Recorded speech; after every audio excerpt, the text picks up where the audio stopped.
ये कहानी अक्टूबर 2021 की है। नवरात्रि के समय पूरे गुजरात में गरबा की गजब की धूम रहती है। 2021 में भी ऐसा ही माहौल था। 10 से 11 अक्टूबर के दरमियानी रात गुजरात के बड़ौदरा की रहने वाली एक 36 साल की महिला अपनी 6 साल की बेटी के साथ गरबा खेलने के लिए पास के ग्राउंड में जाती है। आधी रात को जब वापस आती है तो अचानक माँ बेटी की तबीयत खराब होती है और अस्पताल जाते जाते दोनों की सांसें थम जाती हैं। इस खबर से हर कोई शॉक्ड रह जाता है कि जो माँ बेटी बड़े मजे से गरबा खेल रही थी, अचानक से उसकी मौत कैसे हो सकती है। पुलिस भी इस सवाल का जवाब तलाशने के लिए केस की जांच शुरू करती है। अब जांच में आगे जो खुलासा होता है उसे जानकर हर किसी के पैरों तले जमीन खिसक जाती है। पूरी सच्चाई यकीन से परे थी। तो आखिर इस माँ बेटी की मौत की वजह क्या थी और इन दोनों की मौत का गरबा कनेक्शन क्या था? इन दोनों का कातिल कौन था? चलिए जानते हैं सब कुछ सिलसिलेवार तरीके से इस वीडियो में। दोस्तों, जैसा कि हमने बताया, ये कहानी गुजरात के बड़ौदरा शहर की है। इसी शहर में तेजस पटेल नाम का एक व्यक्ति अपनी 36 साल की पत्नी शोभना पटेल और 6 साल की बेटी काव्या के साथ रहता था। तेजस पटेल और शोभना की शादी कुछ साल पहले ही हुई थी। शोभना कुछ साल तक तो तेजस के साथ ससुराल में ही रहती थी। हालांकि कुछ समय बाद ही किसी बात को लेकर परिवार में कड़वाहट बढ़ने लगती है। एक समय के बाद ये कड़वाहट इतनी ज्यादा बढ़ जाती है कि शोभना अपने पति तेजस पटेल के साथ वापस अपने माता पिता के घर आ जाती है और यहीं पर रहने लगती है। पिछले 5 साल से तेजस अपनी पत्नी के साथ अपने ससुराल में ही रह रहा था। शोभना और तेजस की एक 6 साल की काव्या नाम की बेटी भी थी जो इन लोगों के साथ ही रह रही थी। परिवार का भरण पोषण करने के लिए तेजस पटेल बड़ौदरा के ही मशहूर गेंदा सर्कल के पास एक इलेक्ट्रॉनिक शोरूम में बतौर सेल्समैन काम किया करता था। आमतौर से होने वाली छोटी मोटी लड़ाइयों को छोड़ दिया जाए तो यहाँ यह परिवार मिला जुलाकर अच्छी जिंदगी ही जी रहा था। मगर इन सभी की जिंदगी बहुत लंबे समय तक अच्छी नहीं रह पाती है। तारीख थी 10 अक्टूबर 2021। नवरात्रि का समय चल रहा था। इस दौरान पूरे गुजरात में बड़े पैमाने पर गरबा कार्यक्रम का आयोजन किया जाता है। जिस अपार्टमेंट में शोभना और तेजस रहते थे, उस सोसाइटी के भी प्लॉट पर 10 से 11 की रात गरबा कार्यक्रम का आयोजन किया गया था। रात के लगभग 9:30 बजे शोभना अपनी 6 साल की बेटी काव्या को लेकर सोसाइटी के इसी ग्राउंड में आ जाती है। यहाँ ये दोनों लोगों से मिलते जुलते हैं और बड़े मजे से गरबा खेलते हैं। रिपोर्ट्स के मुताबिक लगभग 11:30 से 12 बजे रात तक गरबा पार्टी चलती रहती है। प्रोग्राम के खत्म होने के बाद रात के लगभग 12 बजे के आसपास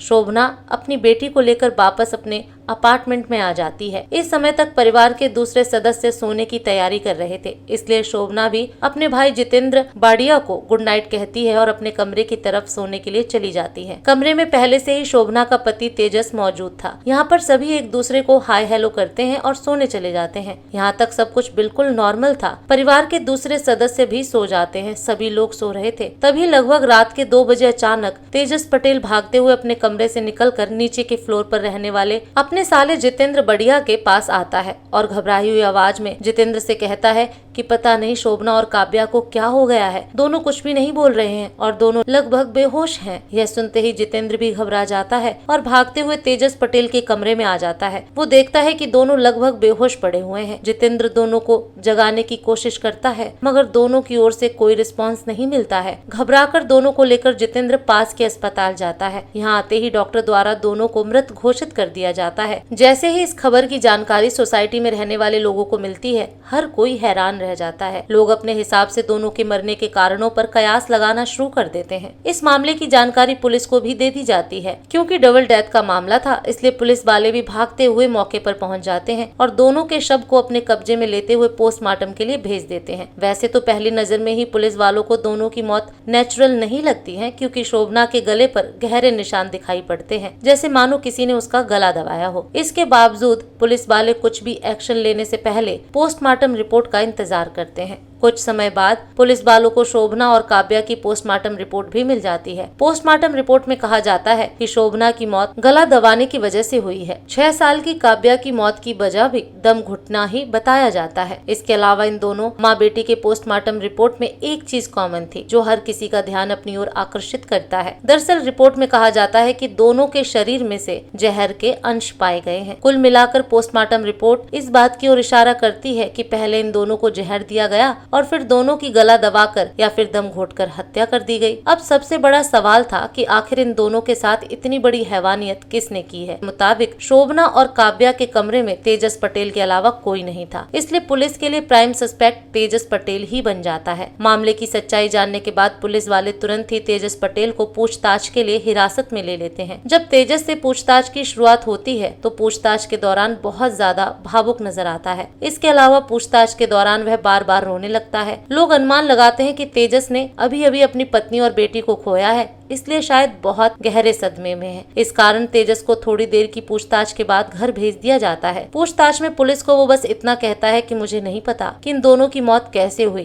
क्योंकि जब ये दोनों गरबा खेलकर वापस आए तो हम सभी सो गए। फिर अचानक जब मेरी नींद रात के 2 बजे खुली और जब मैं इन दोनों को उठाने की कोशिश की तो इन दोनों की ओर से किसी तरीके का रिस्पॉन्स नहीं मिला। इमोशनल तेजस पटेल को भले ही पुलिस ने छोड़ दिया था, मगर अब भी वही पुलिस के लिए प्राइम सस्पेक्ट था। मगर हालात की गंभीरता को देखते हुए पुलिस जल्दबाजी नहीं कर रही थी। अब पुलिस वाले तेजस पटेल के घर की छानबीन करने का फैसला करते हैं। घर में तलाशी के दौरान जब पुलिस वाले छत पर जाते हैं तो उन्हें छत पर कचड़े के बीच चूहे मारने की दवा का खाली डब्बा दिखाई देता है। कचड़े में चूहे मारने की दवाई के डिब्बे का मिलना इत्तेफाक नहीं था, क्योंकि पोस्टमार्टम रिपोर्ट में भी शोभना और काव्या के शरीर से चूहे मारने वाली दवा के सैंपल बरामद किए गए थे। अब पुलिस वालों को पक्का यकीन होने लगता है कि इन दोनों की हत्या के पीछे शायद तेजस पटेल का ही हाथ है और वो बस पुलिस वालों के सामने इमोशनल बनकर नाटक करने की कोशिश कर रहा है। फिर भी पुलिस वाले कुछ भी एक्शन लेने से पहले सर्च के दौरान ही तेजस पटेल का मोबाइल फोन अपने कब्जे में ले लेते हैं और उसे फॉरेंसिक जांच के लिए भेज दिया जाता है। मोबाइल से पुलिस वालों को इस केस में बहुत बड़ा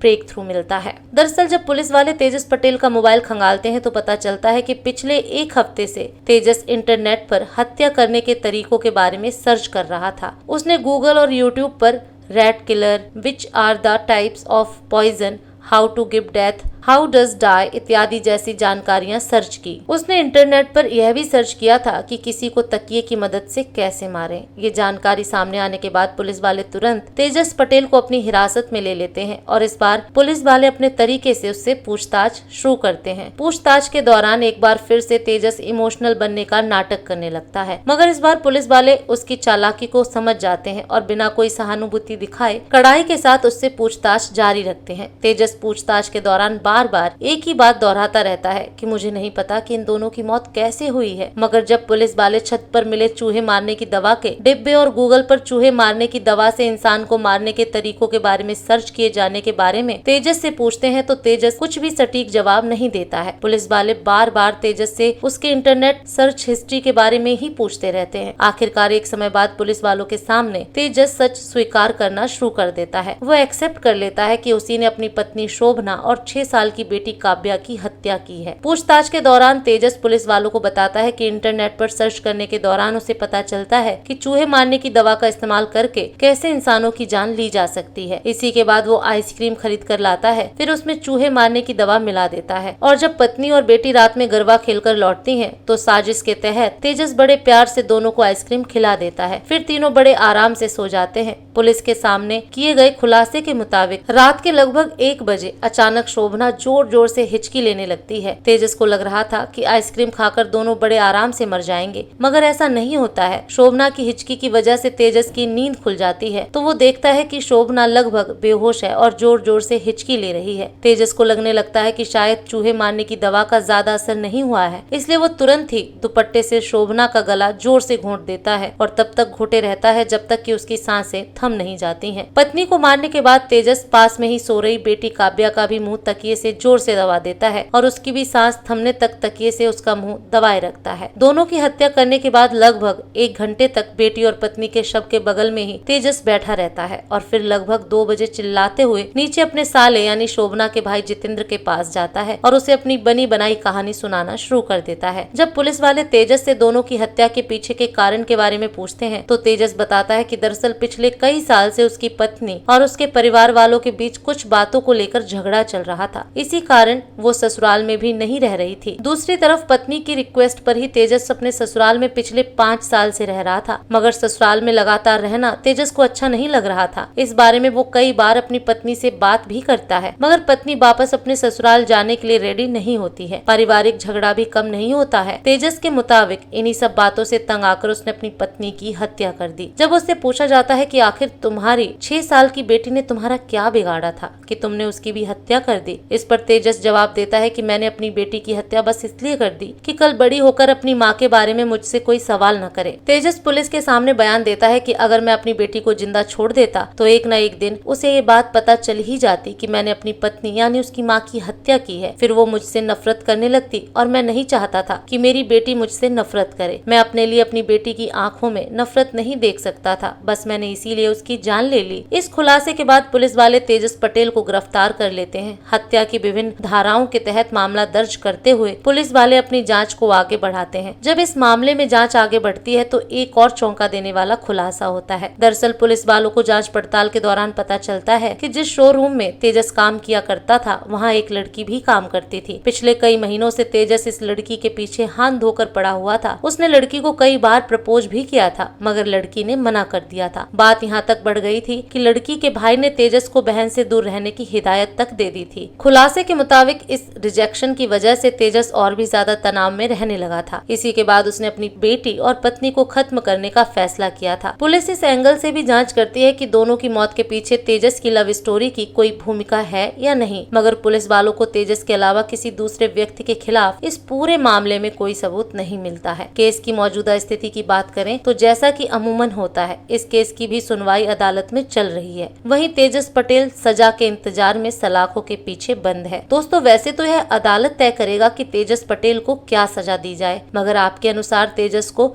उसके किए की क्या सजा मिलनी चाहिए? कमेंट बॉक्स में जरूर बताएं।